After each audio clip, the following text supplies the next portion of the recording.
Hi hello ನಮಸ್ಕಾರ, welcome back to my channel. Hey friends, ಹೇಗಿದ್ದೀರಾ ಎಲ್ಲರೂ? ಐ ಹೋಪ್ ಎಲ್ಲರೂ ಚೆನ್ನಾಗಿದ್ದೀರಾ ಅಂದ್ಕೊಂಡಿದ್ದೀನಿ. ನಾನು ಚೆನ್ನಾಗಿದ್ದೀನಿ, ಎಲ್ಲರೂ ಚೆನ್ನಾಗಿದ್ದೀರಾ ಅಂದ್ಕೊಂಡಿದ್ದೀನಿ. ಬನ್ನಿ ಫ್ರೆಂಡ್ಸ್, ಇವತ್ತಿನ ವಿಡಿಯೋ ಬಂದುಬಿಟ್ಟು ಹೋಟೆಲ್ ಶೈಲಿ ಈ ಉಪ್ಪಿಟ್ಟು ಅಥವಾ ಉಪ್ಮಾ ಹೇಗೆ ಮಾಡೋದು ಹೇಳ್ತೀನಿ. ವಿತೌಟ್ ಆನಿಯನ್ ಹೇಗೆ ಮಾಡೋದು ಹೇಳ್ಕೊಡ್ತೀನಿ ಬನ್ನಿರಿ ಫ್ರೆಂಡ್ಸ್. ಸೊ ಮೊದಲೇದಾಗಿ ಸಣ್ಣ ರವೆ ಇರ್ತಲ್ಲ, ಅದಕ್ಕೆ ಒಂದು ಸ್ವಲ್ಪ ಎಣ್ಣೆ ಹಾಕಿಬಿಟ್ಟು ಸ್ವಲ್ಪ ಚೆನ್ನಾಗಿ ಹುರ್ಕೋಬೇಕು. ನೋಡಿರಿ, ಈ ರೀತಿ ಚೆನ್ನಾಗಿ ಸ್ವಲ್ಪ ಕೆಂಪಾಗಿ ಹೋಗಿ ಹುರ್ಕೋಬೇಕು. ಸೊ ಯಾರಿಗೆಲ್ಲ ನಾ ಮಾಡೋ ರೆಸಿಪೀಸು ಇಷ್ಟ ಆಗ್ತಿದ್ರೆ ಲೈಕ್ ಮಾಡಿ, ಶೇರ್ ಮಾಡಿ, ಕಮೆಂಟ್ ಮಾಡಿ, ಹಾಗೆ ಸಬ್ಸ್ಕ್ರೈಬ್ ಆಗಿ ಮತ್ತು ಪಕ್ಕದಲ್ಲಿರೋ ಬೆಲ್ ಐಕಾನ್ನ ಕ್ಲಿಕ್ ಮಾಡಿ.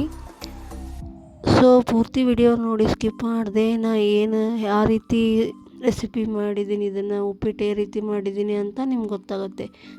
ಸ್ಕಿಪ್ ಮಾಡಿದರೆ ಗೊತ್ತಾಗಲ್ಲ. ಸೊ ನಾ ಮೊದಲೇದಾಗಿ ಕ್ಯಾರೆಟು, ಕೊತ್ತಂಬರಿ ಒಂದು 5 ಗೋಡಂಬಿ, ಜಿಂಜರು ಎಲ್ಲ ಇದನ್ನು ಹೆಚ್ಚಿಟ್ಕೊಂಡಿದ್ದೀನಿ. ನೆಕ್ಸ್ಟ್ ಒಂದು ಬಾಣಲೆ ತೊಗೊಂಡು ಅದಕ್ಕೆ ಒಂದು ಸ್ವಲ್ಪ ಎಣ್ಣೆ, ಆಮೇಲೆ ಜೀರಿಗೆ, ಆಮೇಲೆ ಹಿಂಗೆ ಹಾಕಿದ್ದೀನಿ.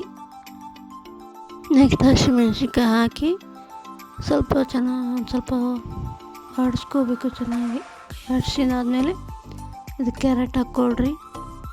ಕ್ಯಾರೆಟ್ ಹಾಕ್ಕೊಂಡು ಒಂದು ಸ್ವಲ್ಪ ಬೇಯಿಸ್ಕೊಳ್ರಿ. ಬೇಯಿಸ್ಕೊಂಡಾದ್ಮೇಲೆ ಜಿಂಜರ್ ಹಾಕ್ರಿ. ಅದಾದಮೇಲೆ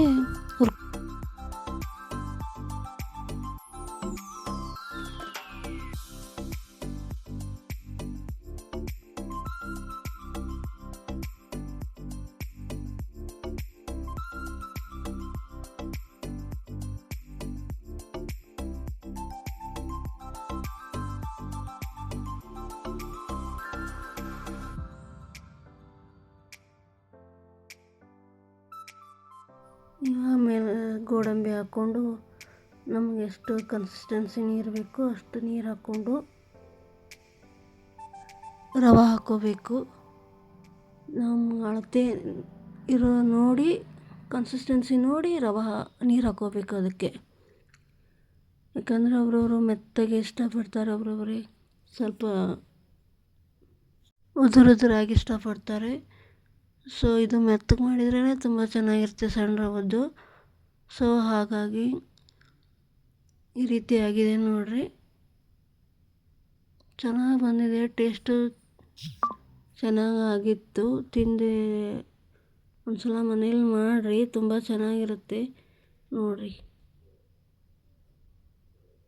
ಯಾವ ರೀತಿ ಬಂದಿದೆ ನೋಡಿರಿ ಉಪ್ಪಿಟ್ಟು, ಸಖತ್ತಂದ್ರೂ ಆಗಿತ್ತು. ನೀವು ಮನೇಲಿ ಒಂದ್ಸಲ ಟ್ರೈ ಮಾಡಿರಿ, ತುಂಬ ಚೆನ್ನಾಗಿರುತ್ತೆ. ಇದ್ರ ಜೊತೆ ಸೇವು ಅಥವಾ ಚೂಡ ಹಾಕ್ಕೊಂಡು ತಿನ್ನಿರಿ,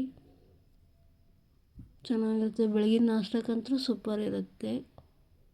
ಎಲ್ಲರೂ ಮೂಗು ಮುರಿತಿರ್ತಾರಲ್ಲ, ಉಪ್ಪಿಟ್ಟು ಅಂದರೆ ಒಲ್ಲೆ ಅಂತಾರೆ. ಸೊ ಹಾಗಾಗಿ ಈ ರೀತಿ ಹೋಟೆಲ್ ಸ್ಟೈಲ್ ಮಾಡಿಕೊಡ್ರಿ, ಇಷ್ಟಪಟ್ಟು ತಿಂತಾರೆ. ಸೊ ನಾ ಮಾಡೋ ವಿಡಿಯೋ ನಿಮ್ಗೆ ಇಷ್ಟ ಆಗ್ತಿದ್ರೆ ಲೈಕ್ ಮಾಡಿ, ಶೇರ್ ಮಾಡಿ, ಕಮೆಂಟ್ ಮಾಡಿ. Thanks for watching. ಬಾಯ್.